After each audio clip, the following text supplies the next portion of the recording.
The chapter number 13 probability. आज का हमारा बहुत ही एक इंपॉर्टेंट टॉपिक है दैट इज बेस थ्योरम, जिस पे बेस्ड मेजर क्वेश्चंस आते हैं और केस स्टडी बेस्ड क्वेश्चंस आते हैं। Okay, and this is connected with the exercise 13.3। So to understand the Bayes theorem, सबसे पहले हम ये समझेंगे what is the meaning of partition of a sample space. तो चलिए स्टार्ट करते हैं। The first topic, partition of a sample space. Partition of a sample space को समझने के लिए firstly we are taking some of the events. Let E1 E2 up to En is the set of event represent the partition of a sample space as, मतलब हमने एक sample space ले लिया और उस सैंपल स्पेस में अलग अलग इवेंट ले लिया E1 E2 E3 up to En, कुछ इस टाइप से। This is a sample space S, and we have partition of the sample space in some of the event. Partition मतलब example that we throw a die. After throwing a die, हमने उसमें दो अलग अलग event ले लिए। एक event ले लिया इवन नंबर, एक इवेंट ले लिया E2 नंबर। ओके, एक इवेंट ले लिया E2 ऑड नंबर, एक इवेंट इवन ले लिया हमने इवन नंबर। तो इवन नंबर में तो कौन कौन से आउटकम आ गए 2 4 6, ये एक इवेंट हो गया। ऐसे ही ऑड नंबर में कौन कौन से आ गए 1 3 5, ये हमारे पास हो गया दूसरा इवेंट। तो उसको हम बोलते हैं partition of a sample space. तो जैसे ही आप दोनों इवेंट को ऐड भी करोगे वापस, तो आपके पास क्या आ जाएगा, एक सैंपल स्पेस आ जाएगा। तो यहां पर हमने पार्टीशन कर दिया E1 E2 E3 E4 E5 up to En। तो कुछ इस तरीके से हमने क्या करा, सैंपल स्पेस को पार्टीशन कर दिया n इवेंट्स में, E1 E2 E3 up to En में। नाउ ये किस तरीके से पार्टीशन होते हैं, तो जब किसी सैंपल स्पेस के इवेंट्स को पार्टीशन किया जाता है देन ये कुछ प्रॉपर्टीज फॉलो करते हैं, या हम बोले कुछ रूल्स फॉलो करते हैं। The first one is intersection of any two events always equal to phi, और हम ये कह सकते हैं कि जितने भी इवेंट्स हैं E1 intersection E2 intersection E3 up to intersection En, इन सब का इंटरसेक्शन क्या होगा, फाई के इक्वल, क्योंकि ये सब अलग अलग आउटकम्स को कंटेन करके रखते हैं। Okay, because they contain the different outcomes. Okay, so that's why इनका जो इंटरसेक्शन होता है वो इंटरसेक्शन किसके इक्वल होता है, फाई के equal. The meaning is that they are mutually exclusive event. The first condition when we partitioned a sample space. The second condition is union of all the events. Again we got a sample space. आप यहाँ diagram में भी देख सकते हैं, सभी events का union कर दो, सबको कंबाइंड कर दो। जैसे ही सबको कंबाइंड करेंगे तो वापस क्या आ जाएगा, हमारे पास सैंपल स्पेस आ जाएगा। And the third condition is all the probabilities are greater than 0. All the probabilities are greater than 0, that is all probabilities are non-zero. जितनी भी probabilities होती हैं सब क्या होती हैं, non-zero probabilities होती हैं। Okay, so these are the three important condition in the partition of a sample space. और ये तीनों कंडीशन फॉलो होती हैं तभी हम बोलेंगे कि ये जितने भी इवेंट्स ये क्या कर रहे हैं, एक सैंपल स्पेस को पार्टीशन कर रहे हैं। तो बेस थ्योरम को स्टार्ट करने से पहले हमें ये पता होना चाहिए कि जो भी इवेंट्स हमें गिवन है, क्या वो इवेंट्स इन कंडीशंस को सेटिस्फाई कर रहे हैं।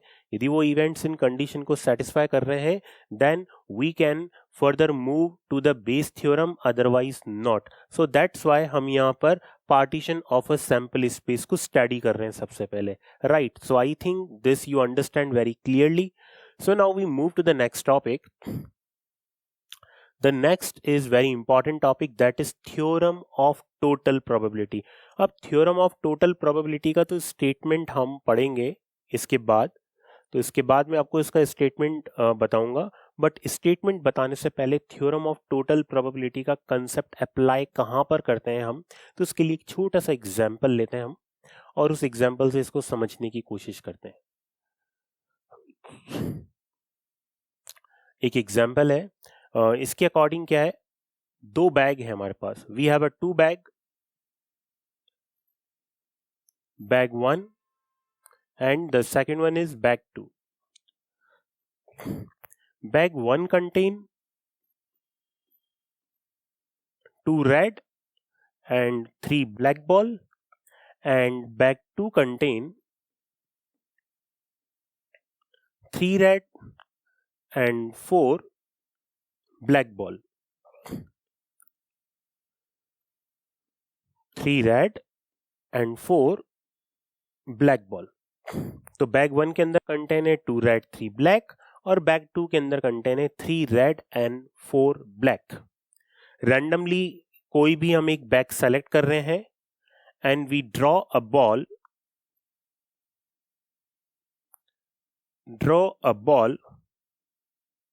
and found to be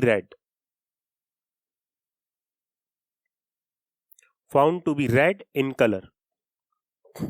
हम क्या कर रहे हैं, रैंडमली कोई भी एक बैग सेलेक्ट किया और हमने एक बॉल उसमें से ड्रॉ करी, और वो बॉल हमें कौन सी मिली, red in the colour.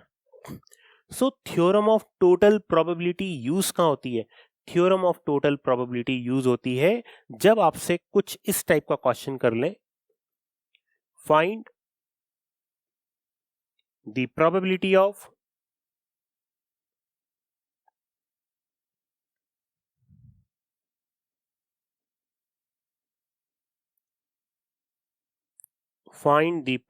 Of red ball. हमें किसकी प्रोबेबिलिटी फाइंड आउट करनी है, रेड बॉल की. अब जब रेड बॉल की प्रोबेबिलिटी फाइंड आउट करनी है, आपने रैंडमली एक बॉल ड्रॉ करी और हमने आपको बोल दिया कि ये जो रेड बॉल ड्रॉ हुई है इसकी प्रोबेबिलिटी फाइंड आउट करें.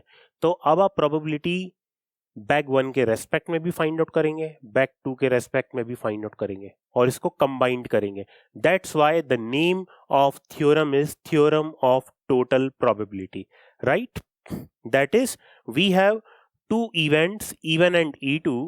We have two events E1 and E2 from the sample space which satisfy the condition of partition of a sample space, and there is one event capital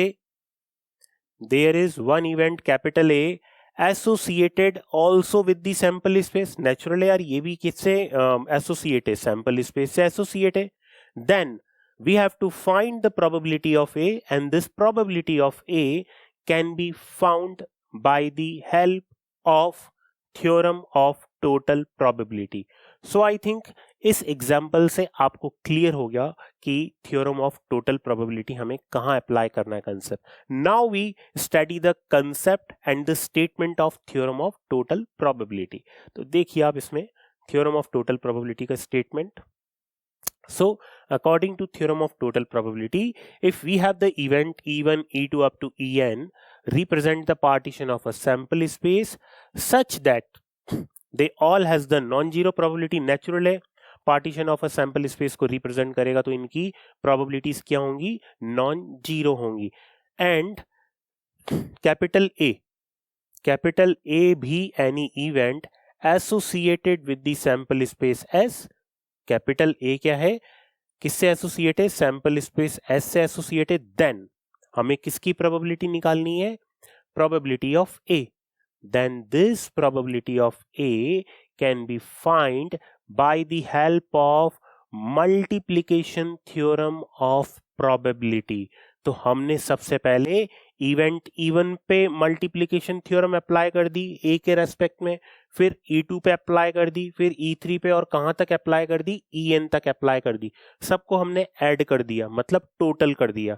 so that's why this is called theorem of total probability. मैंने यहां पर आपको बताया multiplication theorem of probability का concept लिया है हमने, तो आसान हो गया फॉर्मूला याद करना आपको. अच्छा, सब क्या हो रहे हैं, ऐड हो रहे हैं. सो दैट्स वाई इसको एक समीशन फॉर्म में भी लिखा जा सकता है. Okay, so we can also write down this one in the summation form, that is summation from J is equal to 1 to n P of EJ, that is probability of any event of J, into probability of A by EJ. This is the formula or we can say the concept of theorem of total probability. तो जहां पर भी इस type के questions आएंगे ये concept हम apply करेंगे और बहुत इजीली हम प्रॉब्लम को सॉल्व कर सकते हैं. Right. Now after understanding the concept of partition of a sample space and theorem of total probability, now we move to the main topic of today's lecture, that is Bayes theorem. Now where we use the Bayes theorem, so the point is that सबसे पहले एक important point आपको पता होना चाहिए, that is Bayes theorem we understand to find the reverse probability. तो Bayes theorem basically किस लिए स्टडी की जाती है? To find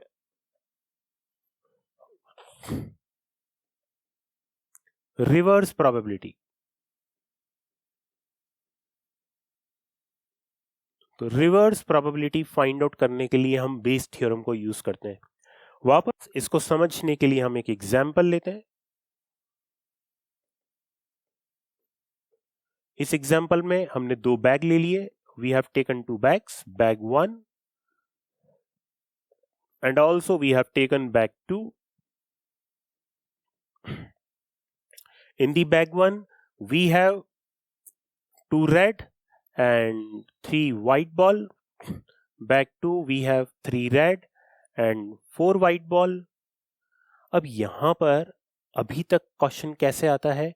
क्वेश्चन आता था कि भाई कोई भी एक बैग, हमने एग्जांपल दैट बैग 1 सेलेक्ट कर लिया और बैग 1 सेलेक्ट करके अब हम यह बोल रहे हैं find the probability of red ball. Find the, यहां पर क्वेश्चन आ गया, इस स्टेज पे एक क्वेश्चन आ गया, find the probability of red ball when bag 1 is given. तो यहां तक तो कोई दिक्कत नहीं है, बहुत इजीली हम रेड बॉल की प्रोबेबिलिटी फाइंड आउट कर लेंगे जब हमें बैग 1 गिवन है. But the question is that अब हमें कोई बैग गिवन ही नहीं हो और यहां से हमने क्या करा, randomly draw a ball and found to be red. White ball भी हो सकती है. Okay, so we randomly draw a ball and found to be red. Let ये एक इवेंट कैपिटल ए है, एसोसिएट है सैंपल स्पेस से. थ्योरम ऑफ टोटल प्रोबेबिलिटी तो कब अप्लाई करते हैं? जब ये पूछा जाता है find the probability of red ball. But यहां पर जैसे ही हमने एक बॉल ड्रॉ करी और फाउंड टू बी रेड, मतलब आपने एक बॉल ड्रॉ करी और आपके हाथ में कौन सी बॉल आ गई? रेड बॉल आ गई.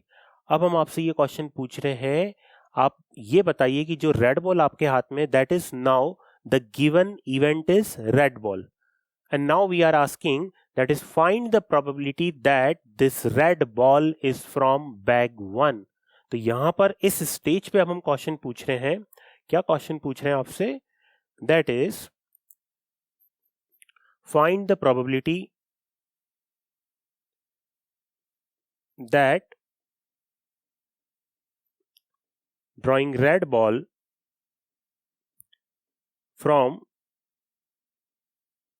बैग 1. तो इस क्वेश्चन में और पहले वाले क्वेश्चन में क्या डिफरेंस है? उसमें बैग आपको गिवन था, इसमें बैग आपको गिवन नहीं है. इसमें आपको ये चेक करना है कि ये जो रेड बॉल हमने ड्रॉ की है ये बैग 1 में से इसकी क्या प्रोबेबिलिटी होगी. ओके, बैग 1 में से क्या प्रोबेबिलिटी होगी? दैट इज बैग 1 को E1 ले लिया इवेंट, बैग 2 को E2 इवेंट ले लिया.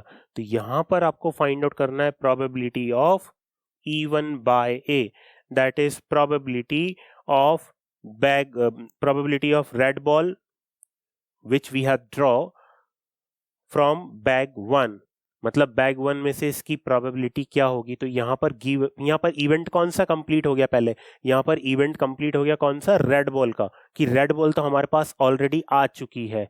ओके, तो ये इवेंट तो हुआ कंप्लीट, तो इसको तो लेंगे एज अ सैंपल स्पेस. और प्रोबेबिलिटी किसकी निकालेंगे कि रेड बॉल किस में से होगी? बैग 1 में से, that is probability of E1 find out करेंगे. So this is basically called reverse probability. Reverse ही हो गया. हम एक बॉल ड्रॉ कर रहे हैं, वो बॉल रेड बॉल आ गई, अब हम बोल रहे हैं कि रेड बॉल बैग 1 में से है, इसकी क्या प्रोबेबिलिटी होगी, या ये रेड बॉल बैग 2 में से है, इसकी क्या प्रोबेबिलिटी होगी. That's why this is called reverse probability.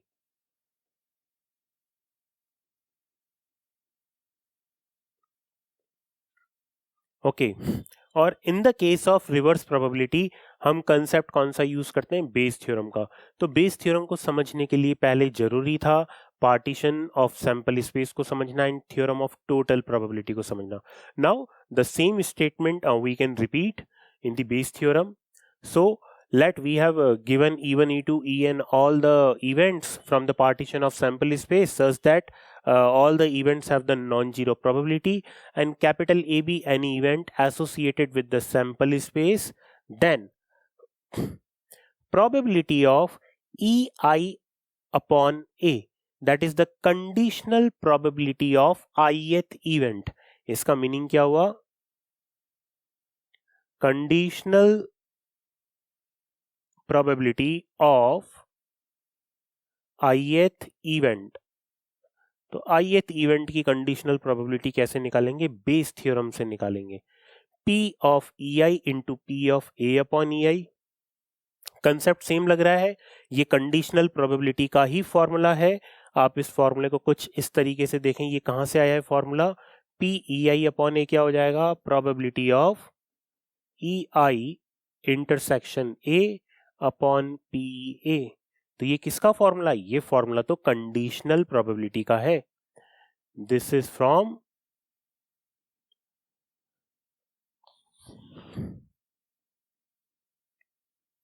Conditional probability. अब EI इंटरसेक्शन A में मल्टीप्लीकेशन थ्योरम लगा दी तो हमारे पास क्या आ गया, PEI into PA upon EI, और PA इसमें हमने theorem of total probability apply कर दिया. दैट्स वाई ये समीशन फॉर्म में आ गया, J is equal to 1 to n PEJ into PA upon EJ. तो फॉर्मूला याद रखने की जरूरत नहीं है, आई थिंक ये आपको याद हो गया होगा. ओके क्योंकि इस पे कंडीशनल प्रोबेबिलिटी का कंसेप्ट अप्लाई हो रहा है. स्टार्टिंग में ही मैंने आपको इस चैप्टर में बोल दिया था, if you know the concept of conditional probability then each and every concept you can easily learn. Okay, so this is the concept of Bayes theorem, and by this formula we find the reverse probability. Okay, so now we are going to start some of the based problems on theorem of total probability and Bayes theorem. So let me start the question number first. So in this question, a person has undertaken a construction job. A person has undertaken a construction job.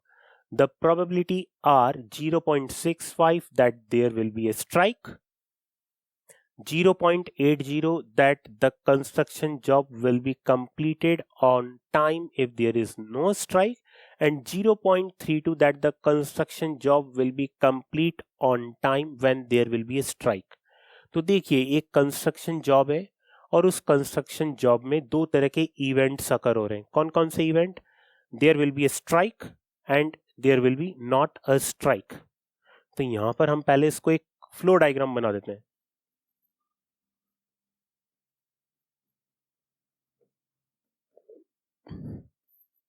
Construction job,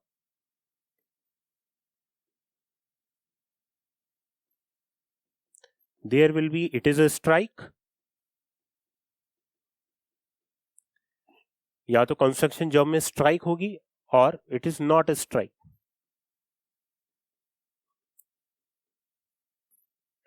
इसको मैंने यहां पर दे दिया event E1 और यहां पर इसको event दे दिया E2. Okay, now construction job में दो तरह के इवेंट हमने यहां पर अकॉर्डिंग टू प्रॉब्लम क्रिएट कर दिए. There will be a strike and there will be not a strike. Now in both the cases, strike का केस हो या नॉट स्ट्राइक का केस हो, in both the cases there is a event that is construction job will be complete on time. एक event A है,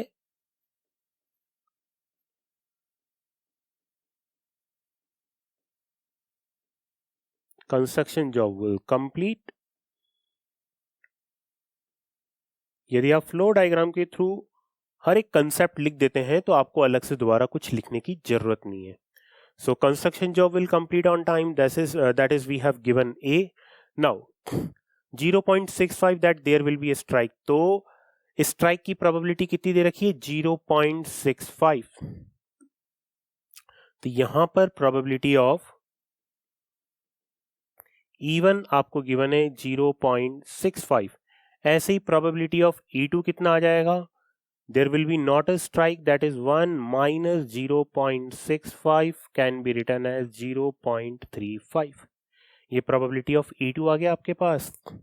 Now probability of A by E1, that is probability of construction job will be complete on time when there will be a strike. तो इसमें लिख भी रखा है 0.32 that the construction job will be complete on time if there is a strike. तो इसकी probability कितनी दे रखी है हमें 0.32. तो वर्ड प्रॉब्लम से ये सब डेटा हमें फाइंड आउट करना है, बहुत इंपॉर्टेंट है ये फाइंड आउट करना. probability of A by E2, that is the probability of construction job will be complete on time when there will be not a strike, that is 0.80. Question क्या बोल रहा है, determine the probability that construction job will be complete on time. तो हमें यहाँ पर probability find out करनी है किसकी, construction job will be complete on time, that is probability of ए.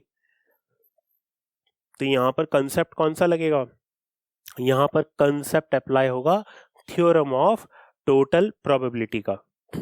इनको मल्टीप्लाई कर देंगे अकॉर्डिंग टू कंसेप्ट, इन दोनों को मल्टीप्लाई कर देंगे और ऐड कर देंगे, तो थ्योरम ऑफ टोटल प्रोबेबिलिटी से हमारे पास इसका आंसर बहुत ही इजीली आ जाएगा. राइट, देखिए आप, ये आई थिंक फ्लो डायग्राम आपको समझ में आ गया होगा. So now we write down using theorem of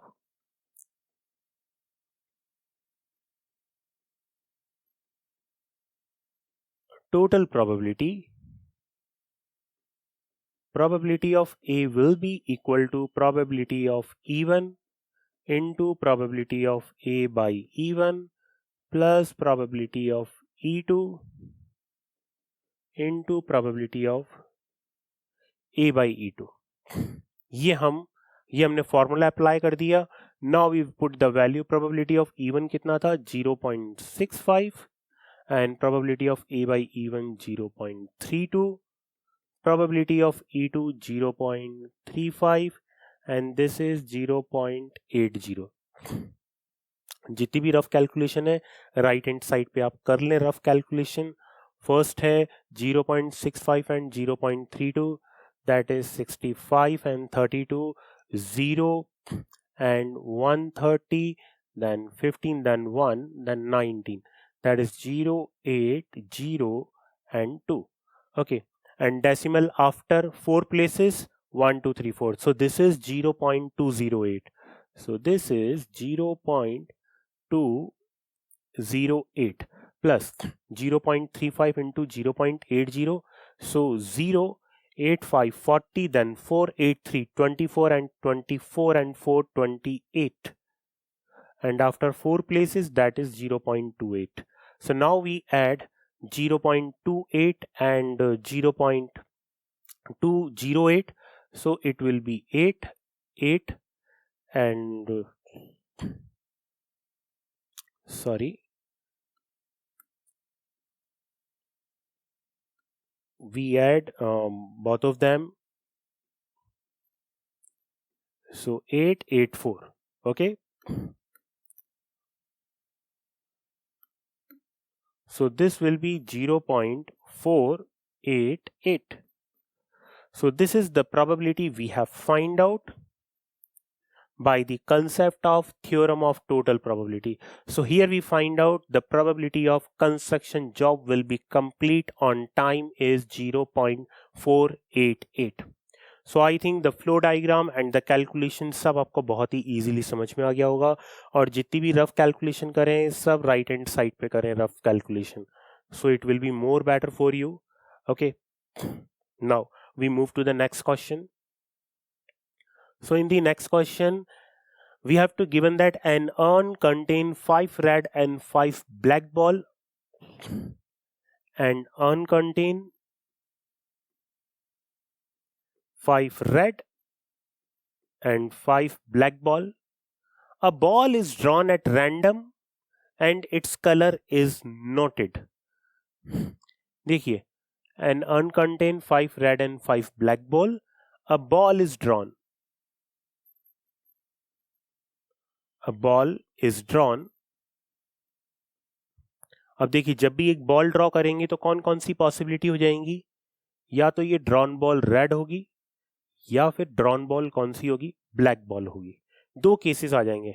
either the drawn ball is red और the drawn ball is black. Let this is event E1, this is event E2. Okay. Now after that क्या बोल रहा है question में? And its color is noted. Yes, color is noted and is returned to the urn.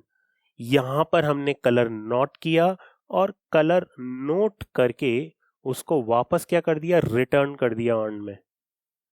Then again we return.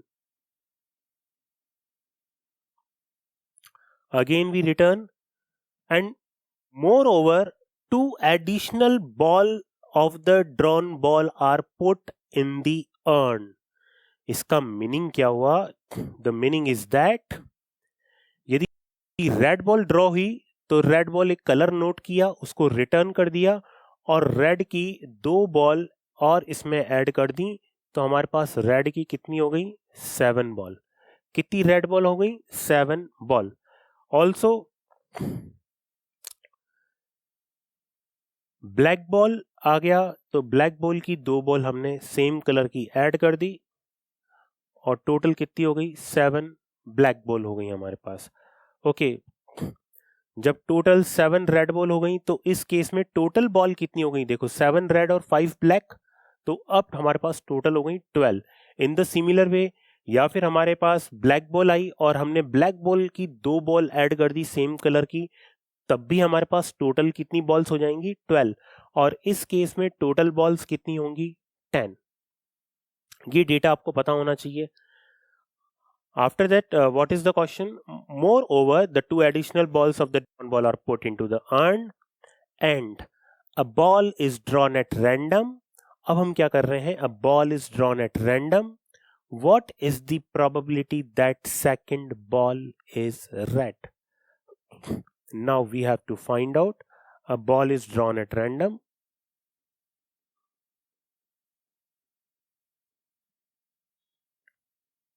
And we have to find the probability that the second ball is red.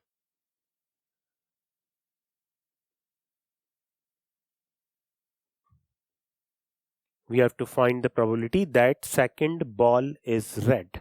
Okay. तो देखिए second ball is red कैसे find out करेंगे? First ball draw कर रहे हैं, यदि वो red ball है तो प्रोबेबिलिटी कितनी हो जाएगी? Favourable event upon total, that is 5/10, 1/2. यदि वो ब्लैक बॉल है तब भी प्रोबेबिलिटी 1/2 हो जाएगी, क्योंकि ब्लैक भी 5 बॉल्स हैं. तो probability of E1, probability of E2 इस केस में तो कितना आ गया? 1/2 एंड 1/2. अब हम केस लेंगे. When the first ball drawn is red, then 2 additional red ball is also put up. So now we have 7 red ball. So in that case, the probability of second red ball is 7/12. In the similar way, when black ball is drawn and we add 2 additional black balls, so in that case the probability of red ball is, that is the second ball is red, is 5/12. This is important, क्योंकि second case में red ball तो 5 ही रहेंगी. So that's why उसकी probability कितनी आ गई? 5/12. दोनों को add कर देंगे जिससे हमारे पास probability of second red ball आ जाएगा. फर्स्ट केस में भी सेकंड केस में भी, तो दोनों केसेस को ऐड करके हमारे पास टोटल प्रोबेबिलिटी आ जाएगी किसकी? The probability of second ball is red. तो देखिए इसको कैसे करेंगे सॉल्व. यहां पर लिख देंगे probability of first red ball, that is 5/10 is equal to 1/2. Probability of first black ball, that is 5/10. This is also 1/2. Now case 1, when red ball is drawn, then 2 red ball we add, तब हम क्या करेंगे, 2 red ball add कर देंगे और इस case में हमारे पास टोटल रेड बॉल कितनी हो जाएगी 7 और टोटल बॉल्स कितनी हो जाएंगी अर्न में, total balls in the earn 12, 10 थी 2 ऐड कर दी तो 12 हो गई. So in that case probability of second red ball is 7/12. तो probability of second red ball कितना आ गया 7/12 आ गया. In the similar way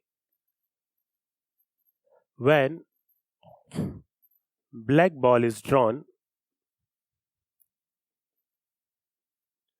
then 2 black ball we add. So in that case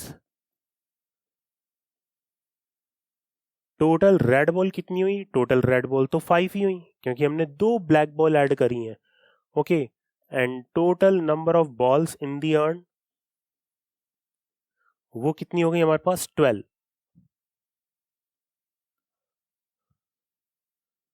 total number of balls is 12. Okay, so in that case probability of second red ball is 5/12. Okay, so finally we write down probability of second red ball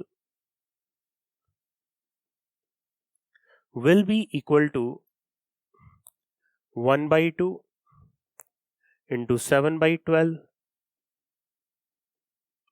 1/2 into 5/12. 1/2, 7/12 plus 5/12. So this is 1/2. So probability of second red ball will be equal to 1/2. So I think this question easily you understand. That is हमने इसको कैसे किया question को. Okay, so now we move to the next question. So in this question we have to given there are 3 coins. There are 3 coins. तो यहाँ पर coins पे discussion हो रहा है. 3 types of coins we have to given.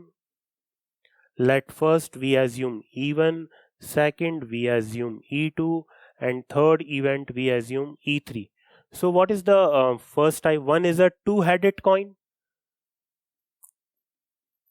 So this is two-headed. Two-headed का meaning हुआ दोनों तरफ ही क्या है, हेड है. And another is a biased coin.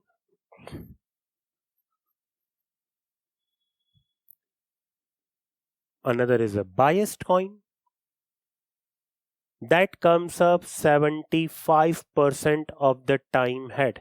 तो ये ऐसा biased coin है कि इसमें 75% तो head आएगा ही आएगा. कितना head आएगा? 75% head. And the third is unbiased coin.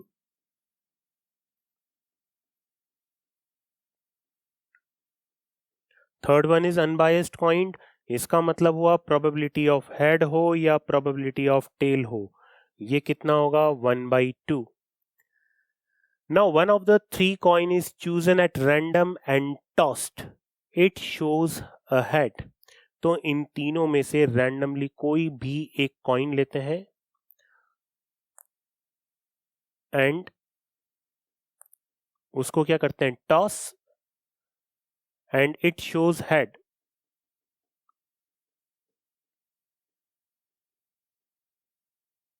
And it shows head. अब देखिए यहां पर क्या बोल रहा है, one of the 3 coin is choose at random. One of the 3 coin is choose at random का मीनिंग ये हुआ प्रोबेबिलिटी ऑफ E1 हो, प्रोबेबिलिटी ऑफ E2 हो या प्रोबेबिलिटी ऑफ E3 हो, इनकी तो प्रोबेबिलिटी होगी 1/3, 1/3, 1/3. And it shows head. यदि मैंने इसको इवेंट ए ले लिया, देन इट शोज हेड का मतलब क्या है, probability of head when it is two headed coin। तो देखिए जब भी टू हेडेड कॉइन होगा और हेड की प्रोबेबिलिटी निकालनी है तो वो तो 1 आएगी, क्योंकि ये कौन सा इवेंट है, श्योर इवेंट है। टू हेडेड कॉइन है, हेड ही आना है और कुछ आना ही नहीं है। ऐसे ही probability of A by E two, that is probability of getting head when it is a biased coin. मतलब 75% हेड आता है इस पे। 75% का मतलब हुआ 75 upon 100, that is 3/4. Okay, and the third case, probability of head when it is unbiased coin, so in that case the probability will be 1/2। और इन तीनों की probability कितनी हो जाएगी, probability of E1, probability of E2, probability of E3, they all will be equal to 1/3, 1/3, 1/3, because one of the coin is chosen at the random. 3 coin से और तीनों में से कोई सा भी रैंडमली एक कॉइन हम चूज कर रहे हैं। So now what is the probability that it was the two headed coin. हमें हेड दे दिया कि ये कॉइन पे हेड आ गया। अब ये बताइए कि ये एक टू हेडेड कॉइन होगा, तो इसमें लग गई reverse probability. Reverse probability that is using Bayes theorem we will find out. क्या फाइंड आउट करना है हमें? हमें फाइंड आउट करना है probability of E1 by A, probability of two-headed coin, probability of two-headed coin when it is given that it shows a head। Okay, so यहां पर हम अप्लाई करेंगे क्या, बेस थ्योरम। तो आई थिंक इस discussion से पहले तो आपको ये समझ में आ गया कि बेस थ्योरम हम कहां अप्लाई कर रहे हैं। Is it clear? Okay, so we write down in the right manner probability of E1, probability of E2, probability of E3, they all equal to 1/3. Probability of A by E1 is equal to 1. Probability of A by E2 is equal to 3/4. Probability of A by E3 is equal to 1/2. Okay, then using Bayes theorem,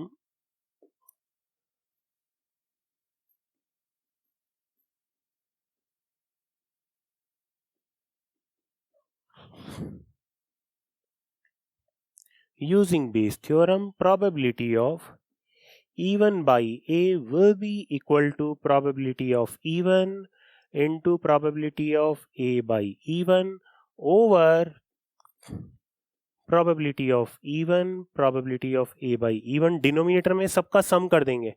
denominator में हर किसी event की multiplication जो theorem of probability है हर किसी का सम कर देंगे, that is theorem of total probability बन जाएगा यहाँ पर। probability of E3 and probability of A over E3. This is, we have sum up all the values. Now we just put the values and find the answer. This is 1/3 and A by E1 is 1, and in the denominator 1/3 1 and then 1/3, and this is 3/4 plus 1/3 and this is 1/2। Calculation बहुत ही smart way में करनी है। आप देखिए 1/3 सब में से common आ रहा है, न्यूमरेटर डिनोमिनेटर से, it all will be cancel out. Cancel out होते ही हमारे पास क्या आ जाएगा, 1 ओवर डिनोमिनेटर में आ गया 1 प्लस 3/4 प्लस 1/2। एलसीएम ले लो यहाँ पर एलसीएम लेंगे हम 4। कितना एलसीएम ले लेंगे यहाँ पर, 4 एलसीएम ले लेंगे। 1/3 तो सब में से कॉमन ले लिया हमने, 4 एलसीएम लेते ही हमारे पास इधर आ जाएगा 4 plus 3 plus 2। So this is equal to 4/9। Okay, is it clear? So probability of E1 upon A will be equal to 4/9। तो कुछ इस टाइप से हम probability find out करेंगे using the help of Bayes theorem। So I think you understand very clearly this question also। So now we move to the next question। This is also very interesting question. Suppose a girl throw a die. Girl क्या कर रही है? Die throw कर रही है. A girl throw a die and die shows two type of result. और हम ये बोले इसको दो तरह के रिजल्ट में कैटेगराइज कर रखा है. कौन कौन से रिजल्ट में? इफ शी गेट 5 और 6, तो एक तो इवेंट आ गया हमारे पास 5 और 6. इफ शी गेट 5 और 6, she tosses a coin 3 times. So in that case, she toss coin 3 times. Okay. And if she get is 1, 2, 3, 4, 1, 2, 3 and 4, then she tosses a coin once. In that case,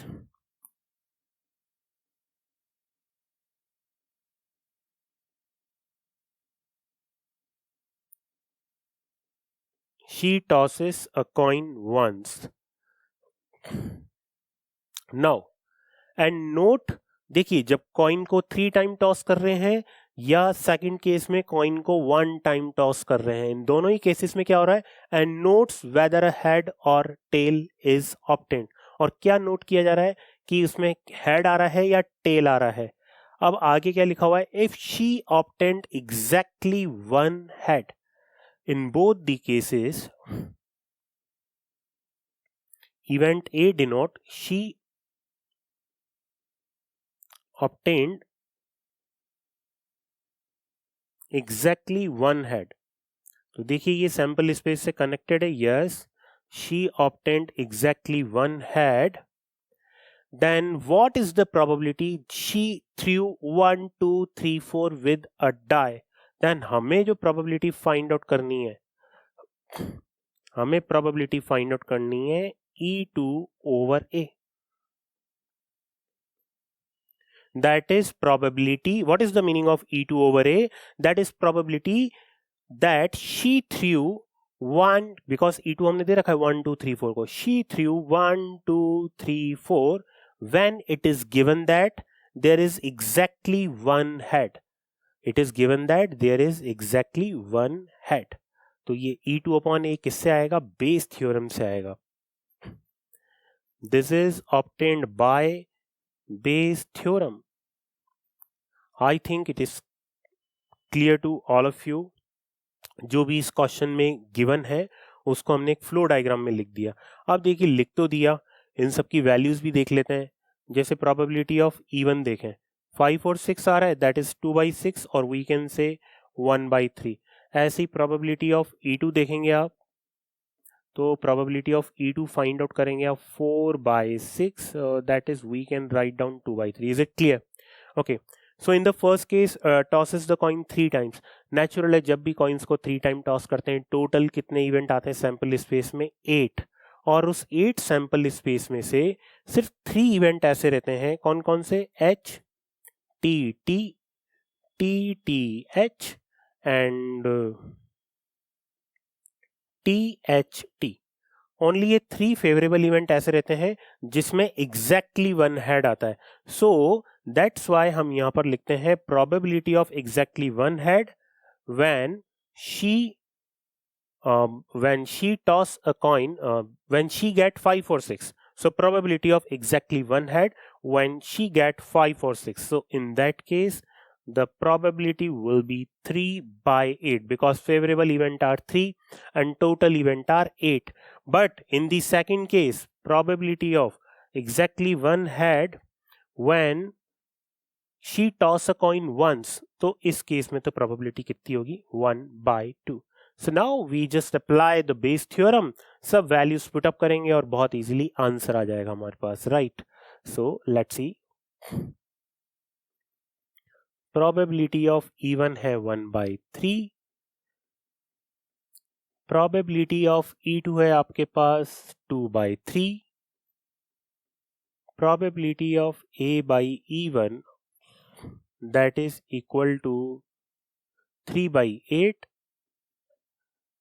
Probability of A by E2 is equal to 1/2. तो ये सब probabilities हमें given है. And now using Bayes theorem,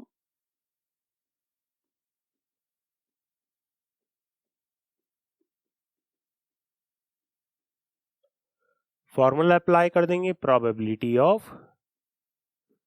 E2 by A is equal to probability of E2 into probability of A by E2 over probability of E1 into probability of A by E1 plus probability of E2 into probability of A by E2. कुछ इस type से आ जाएगा हमारे पास, right. सबकी values put up कर देते हैं. probability of E2 that is 2/3, probability of A by E2 that is 1/2, E1 1/3, 3/8 and E2 2/3 and 1/2, right. तो यहां पर हम देखते हैं 3 सब में से कॉमन आ रहा है, ये तो कैंसिल आउट कर देते हैं. यहाँ 2 से 2 कैंसिल आउट हो जाएगा. 1/3 न्यूमरेटर डिनोमिनेटर में से कॉमन आ जाएगा. Then it will be 1 over, यहां पर रिमेनिंग होगा 3/8 और इधर देख लेते हैं, इधर भी 2 से 1, so this will be 1 over 11/8 और finally we can write down 8/11. So the probability will be 8/11 when she threw 1, 2, 3, 4 and it is given that she getting exactly one head. Okay, so the probability is 8/11, right? Now we move to the next question. This is also very important question. बहुत बार CBSE में आ चुका ये question. What is this question? A card from a pack of 52 card is lost. 52 cards हैं. किसी भी pack of card में कितने card होते हैं? 52 card. One card is lost from the remaining cards of the pack.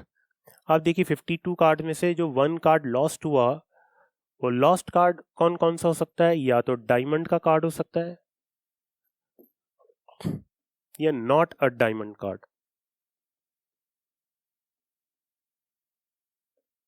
ऐसा क्यों लिखा हमने? बिकॉज यहां पर ये लिखा हुआ है from the remaining cards of the pack 2 cards are drawn and found to be both diamond. और लास्ट में बोल रखा है find the probability that the lost card being a diamond. तो 52 कार्ड में से एक कार्ड लॉस्ट हुआ है और हमें डायमंड की प्रोबेबिलिटी निकालनी है, तो इसलिए हमने कार्ड्स को 2 पार्ट्स में कैटेगराइज कर दिया, that lost card being a diamond और lost card being not a diamond. Okay, lost card being a diamond or lost card being not a diamond. So this event we have given E1, let this event we have given E2. Now what is given further? From the remaining cards of the pack 2 cards are drawn. अब यहां से क्या कर रहे हैं? 2 cards drawn, 2 cards are drawn and found to be diamond.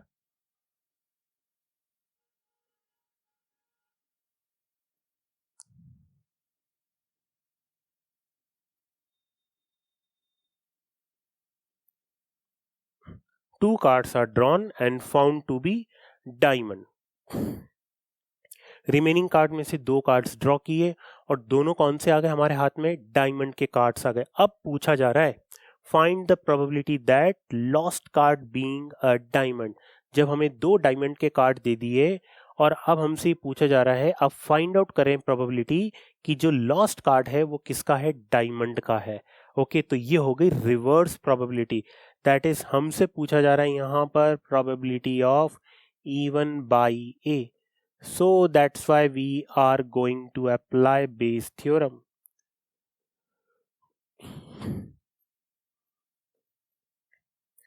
Is it clear?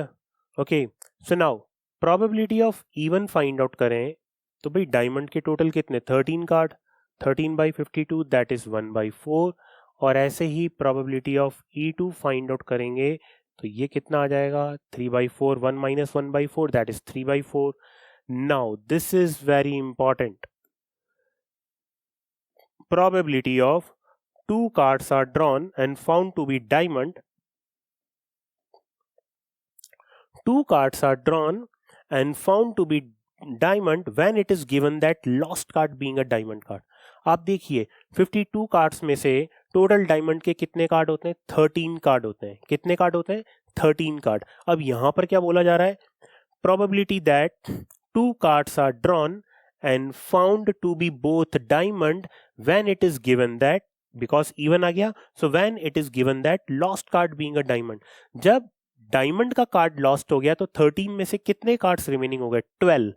Okay, in that case one after another जब हम diamond card find out कर रहे हैं तो फर्स्ट कार्ड की प्रोबेबिलिटी आ जाएगी 12 ओवर 51 और सेकंड कार्ड की प्रोबेबिलिटी आ जाएगी 11 over 50. This is very important.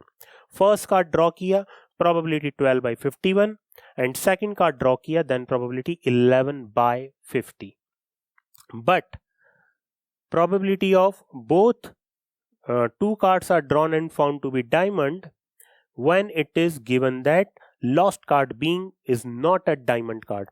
जब lost card diamond का है ही नहीं और अब हमने 2 कार्ड ड्रॉ किए हैं और दोनों ही डायमंड के मिलते हैं हमें कार्ड, तो इस केस में फर्स्ट कार्ड की प्रोबेबिलिटी तो हो जाएगी 13 ओवर 51. क्यों? क्योंकि डायमंड का कार्ड लॉस्ट ही नहीं हुआ. इसका मीनिंग हुआ कि उसके अंदर 13 डायमंड के कार्ड हैं. सो फर्स्ट कार्ड की प्रोबेबिलिटी 13/51 एंड सेकंड कार्ड की प्रोबेबिलिटी होगी 12/50. This is very important concept. Okay, so now we apply the Bayes theorem and probability of even is 1/4. Probability of E2 is 3/4. Probability of A by even is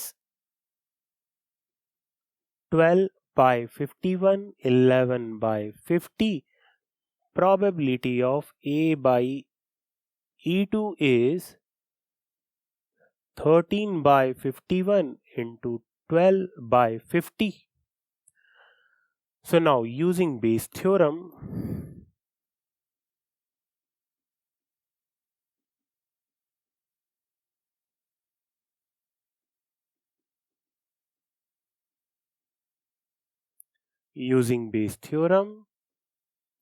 probability of even by A is equal to probability of even, probability of A by even. Bayes theorem का concept apply कर रहे हैं, right? Probability of even, probability of A by even plus probability of E2 into probability of A by E2. So now we put all the values, सभी values put कर देते हैं. Then this is 1/4 and this one is 12/51, 11/50 over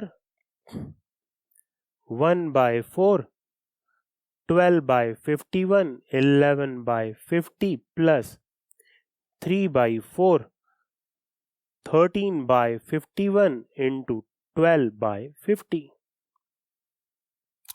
तो आप देखें 1/4 and denominator में 51, 50 सब cancel out हो जाएंगे. रिमेनिंग क्या होगा 12 into 11 over 12 into 11 plus 3 into 13 into 12. Okay, I think 12 भी कैंसिल हो रहा है. अब कितना आ गया 11 over 11 plus 39, that is 11 over 50. This is the answer. That is, this is the probability of that lost card being a diamond when it is given that 2 drawn cards are diamond. So by the help of Bayes theorem हमने बहुत easily इसकी probability find out कर ली. So I think, my dear students, in this lecture you understand each and every concept of Bayes theorem with the related problems. Thanks to all of you, my dear students.